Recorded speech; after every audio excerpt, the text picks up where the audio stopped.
Selamat malam semuanya, ketemu lagi bersama saya Kang Jeffman di Stand Up Mystery.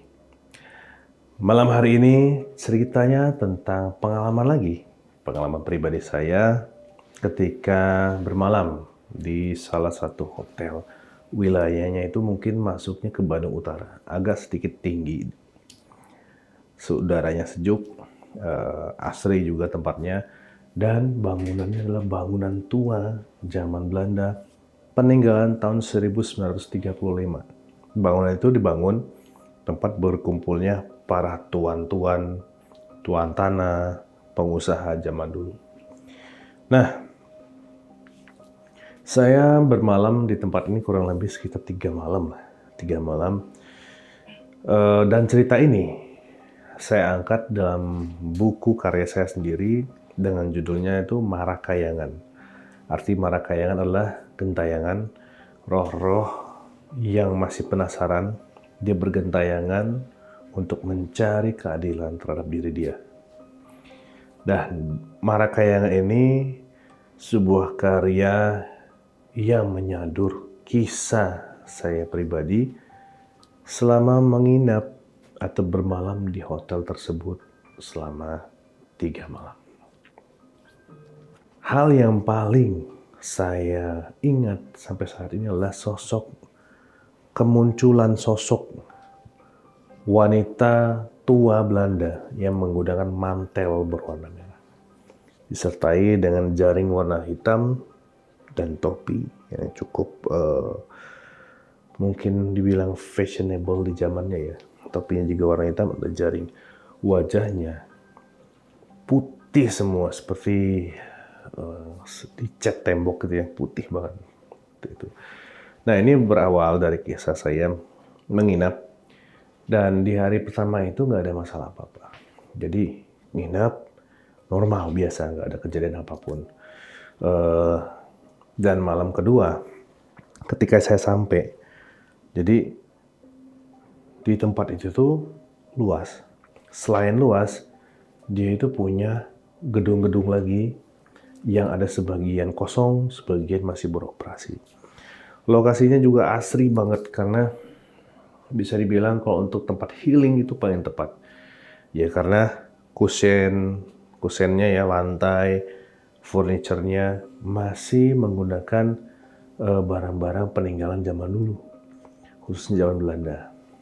Nah, tempat yang paling senang saya berdiam di hotel itu adalah lobinya, area lobinya, karena kental banget nuansa barat, nuansa Eropanya, dari dindingnya, dari ornamen-ornamen dinding yang dibikin ya sedemikian rupa indah, kemudian ditambah lagi dengan lukisan-lukisan zaman dulunya, sehingga ketika saya berdiam di tempat itu seperti sedang berada di zaman atau kondisi di mana Indonesia belum menemukan jati dirinya atau Indonesia belum merdeka. Malam pertama oke, nggak ada masalah.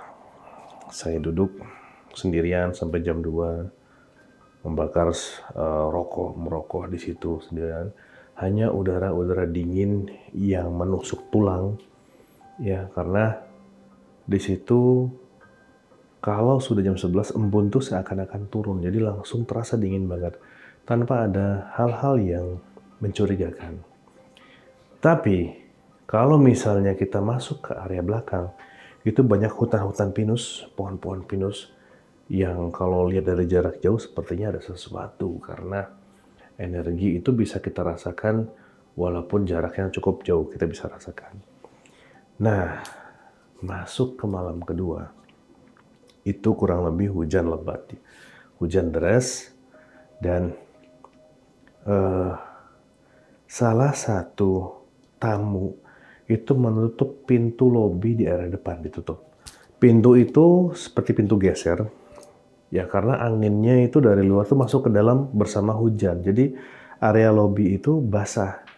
Nah, ada satu tamu yang sengaja menutup pintu itu, trak gitu ketutup. Saya lihat pintunya bener-bener tua ya, kayunya masih kayu zaman-zaman dulu, kayu zaman Belanda. Dan akhirnya Karena itu sudah tutup, ya sudah. Saya tetap duduk di lokasi itu, di dekat pintu. Tamu itu langsung masuk ke dalam rumah. Dalam kamar ya, masuk ke dalam kamar dia. Dan saya menikmati rokok, kopi, sambil melihat ke arah luar. Jadi posisi saya duduk, pintunya di depan saya. Saya rokok. Tapi lama-kelamaan, kok ada satu bayangan. Semakin lama semakin jelas, semakin jelas. Itu siapa ya? Warna merah. Tiba-tiba nggak ada, dari nggak ada, tiba-tiba ada.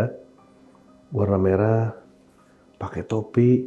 Karena apa? Karena pintunya itu kena air hujan, jadi ngeblur lah seperti itu. Saya sambil duduk, menghisap rokok, terus saya liatin terus. Ini apa ya? Akhirnya saya berdiri. Posisi saya di sini dan pintu itu adalah kamera. Saya deketin, kok semakin jelas. Tiba-tiba ada suara kotokan. Dak dak dak dak dak dak dak. Dak dak dak dak dak dak dak. Siapa ini? Kok tiba-tiba muncul, kemudian dia ketok pintu. Ketok pintu dengan semakin kencangnya. Saya hanya berdiri. Saya melihat sosok tersebut, mukanya dideketin ke pintu itu. Pintu kaca ya. Pintu kaca, langsung terlihat wujud rupanya itu. Saya tahu ini bukan manusia. Karena dari wujudnya itu beda. Auranya beda. Semuanya pucat. Di sini ada lekukan warna hitam. Ya. Matanya itu seakan-akan hanya warna putih. Hitamnya kecil banget. Ya, hitamnya kecil banget.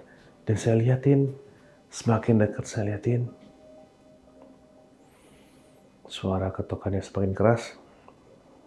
Satu, ketokan kedua, pas ketiga, dia langsung nembus pintu, ada di depan saya. Saya langsung diam. Gak bisa berkedip mata saya. Hanya diam, terus kaku. Sosok perempuan Belanda itu yang menggunakan mata merah tepat berada di depan saya dengan raut wajah yang marah. Matanya merah semuanya. Dia bilang dengan bahasa Indonesia, "Kamu jangan pernah tutup pintu ini, karena saya pasti akan pulang." Setelah dia bilang seperti itu, dia langsung pergi ke arah kiri saya, masuk ke kamar di mana saya tinggal. Ya, di situ ada kamar 001. Ketika dia pindah, dia lari, saya hanya bisa terdiam, tunggu beberapa saat, kemudian baru bisa ambil nafas, bisa tenang, dan saya beranikan diri masuk ke kamar, terus lihat keluarga saya yang juga ikut nginap sama saya saat itu tertidur pulas, tidak ada gangguan sama sekali. Malam itu saya cari ke kamar mandi, nggak ada penampakan itu. Kemana noni Belanda ini pergi? Saya lihat di bawah ranjang, nggak ada. Dalam lemari nggak ada. Anak serta istri saya oke, nggak ada masalah. Tidur pulas tanpa ada gangguan sedikit pun. Akhirnya saya masuk ke kamar, saya kunci, saya ikutan tidur. Setelah tidur itu sempat mimpi yang nggak enak terkait, masih kebayang wajahnya itu. Jadi dia lehernya agak panjang. Ya, lehernya panjang, mukanya itu pendek gitu. Jadi ini rapat ya. Hidungnya mancung, matanya itu di sekitarnya kayaknya kosong gitu. Hanya seperti bola mata yang menggantung di dalam itu. Itu yang saya ingat sampai sekarang. Akhirnya pagi-pagi saya bangun karena ada ketokan pintu. Saya nggak tahu siapa yang ketok. Pagi-pagi saya bangun, terus saya buka. Saya ngelihat di depan kamar itu ada air yang banjir gitu. Jadi seperti ada seperti karung yang basah yang diseret lantai masuk ke kamar saya. Nah, ternyata ada office boy yang ketok, menanyakan apakah ada yang bisa dibantu karena melihat ada air, genangan air yang seperti terseret dari pintu luar sampai pintu ke dalam, pintu depan kamar saya tinggal itu. Oh, nggak ada Pak, aman-aman aja. Ya, soalnya ini airnya banyak banget. Takutnya ada keluarga bapak atau ibu yang kehujanan, mungkin bisa kami bantu untuk apa segala macam. Oh nggak ada, sepertinya dia hanya cari informasi. Kenapa bisa? Karena begitu banyak air ada di lantai. Dan saya lihat bentuk airnya itu seperti karung tadi ya, karung yang digeret itu, diseret. Akhirnya saya mencocokkan atau menyambungkan hal ini dengan penampakan yang saya lihat semalam. Nah, saking penasarannya, saya telusuri terus jalur air ini dan berada tepat di depan pintu maksudnya. Bisa dipastikan sosok ini atau noni Belanda ini berada di ruangan tempat saya sewa, cuman energinya tidak terasa sama saya.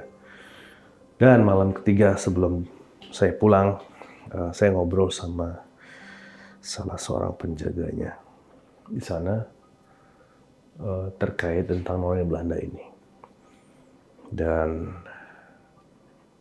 penjaga ini ngomong bahwa dulu terjadi satu peristiwa yang cukup mengerikan yang berhubungan dengan pemilik atau tuan tanah atau pemilik rumah yang ada di sini.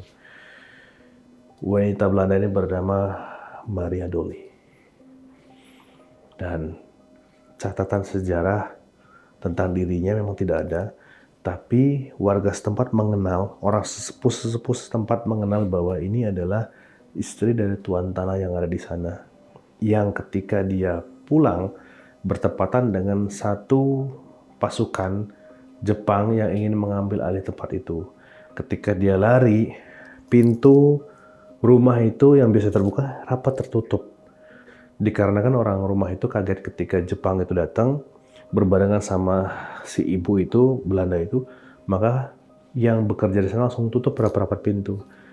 Ketika Maria Dolly ini membuka pintu, langsung dihunus di belakang.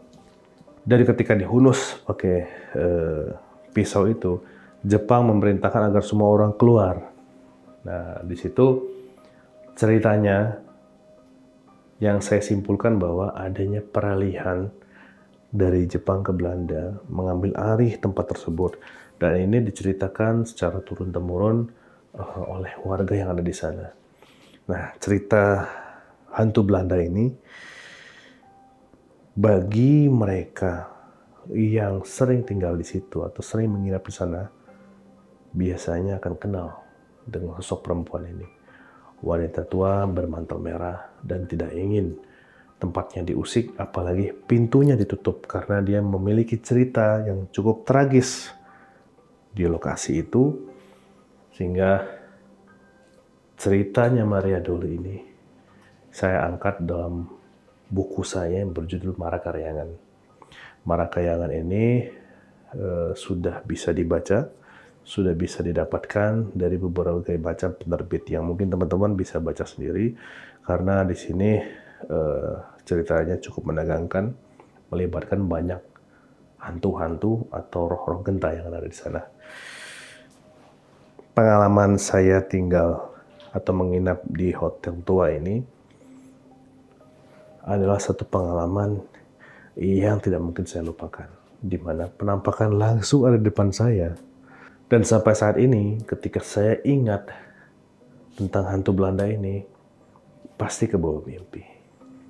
Semoga teman-teman merasakan apa yang saya rasakan, dan jika ingin bermalam di hotel tua Belanda, hati-hati. Jangan mengubah tempat furniture, tempat duduk segala macam di area tengah, karena tempat itu sudah disetting dan kesukaan mereka biasanya ada di tengah-tengah area bangunan. Saya Kang Jeffman, terima kasih telah menyaksikan Stand Up Mystery. Sampai ketemu di episode berikutnya.